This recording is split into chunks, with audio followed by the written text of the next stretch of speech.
Napoleon's invasion of Russia began with over 400,000 men and ended with barely 100,000. Despite his tactical victories at the battles of Borodino and Smolensk, Napoleon could not overcome the scorched earth tactics of the general Kutuzov or the tactical depth of the Russian Empire. Napoleon made it to Moscow, but was forced to retreat quickly when a massive fire burned the city and the winter came.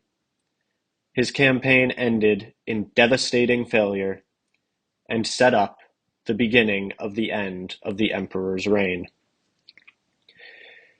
He soon found himself attacked on all sides by enemies and allies alike. He was forced to retreat again at the Battle of Leipzig in Germany, and ultimately was defeated in the War of the Sixth Coalition. He was forced to abdicate and was promptly exiled to the island of Elba near Corsica, where he was born. This would not be the end of Napoleon's terrorizing of Europe, however, and he would escape the island to return to power in France, a period which would become known as the Hundred Days. When the European powers heard of Napoleon's return to the mainland, they declared him an enemy and prepared to have him arrested. However, the French forces sent to arrest him instead joined him, and he went back to Paris and took power once again, as Louis XVIII, the King of France, fled. This would begin Napoleon's final campaign, which would ultimately end in defeat and exile once again. Napoleon was now under threat on all fronts from his enemies. The British and the Prussians had forces on the French border, and the Russians and Austrians were preparing armies to attack. Napoleon led his newly formed Army of the North into Belgium to face the Prussian and British armies which were camped there. This was the Waterloo Campaign. Although there were several battles of note in this campaign, including Quatre Bras, Ligny, and Wavre, the most important and well-known was the Battle of Waterloo. This battle determined the fate of Napoleon's empire. The French forces, under the direct command of Napoleon, faced two armies in this battle.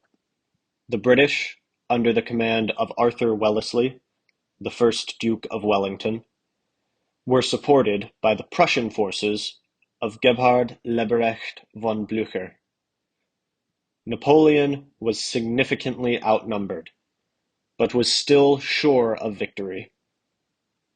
The battle was fought in June of 1815 and resulted in thousands dead. During the battle, Napoleon collapsed due to his cancer and had to rest in a tent.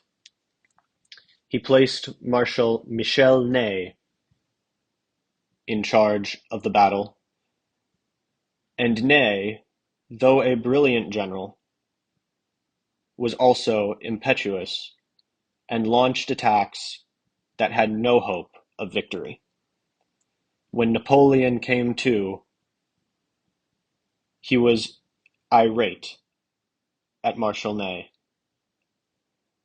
saying that Ney had wasted his forces. This battle would result in thousands dead and the end of Napoleon's reign. After the battle, Napoleon fled and attempted to escape Europe. He set out for the port of Rochefort in western France to escape to the Americas. His plan was unsuccessful, and he was captured by the British Royal Navy. Napoleon surrendered to the British rather than go back to face the Prussians, who would have been far more brutal in their punishment of the emperor. He surrendered aboard the HMS Bellerophon. The British decided he needed to be exiled once again, this time far, far away from his homeland, on the remote South Atlantic island of St. Helena. This journey would take place aboard the HMS Northumberland and would take several weeks.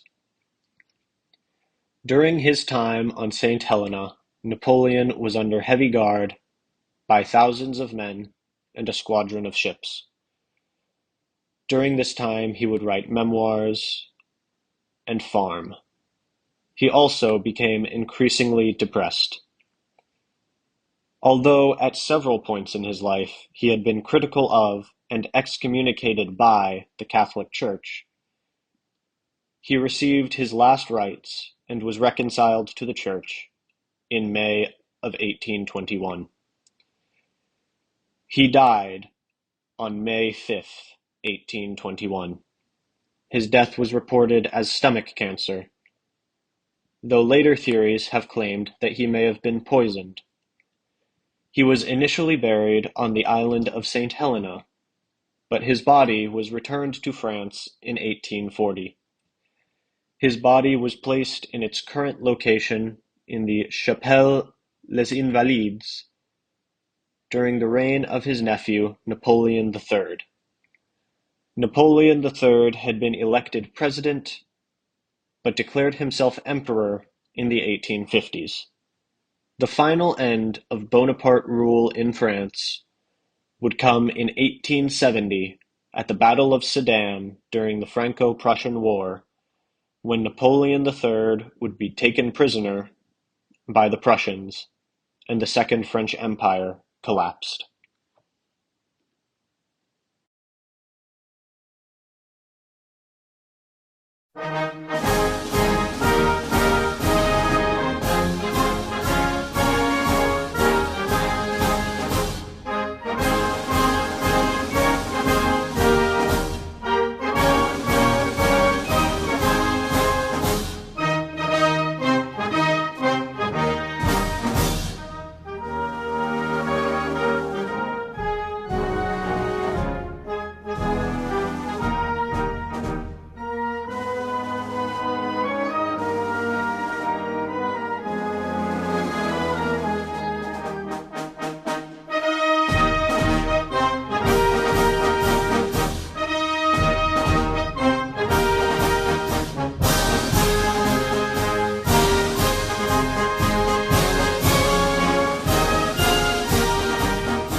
Boney was a warrior away, a warrior, a terrier, Jean-Francois.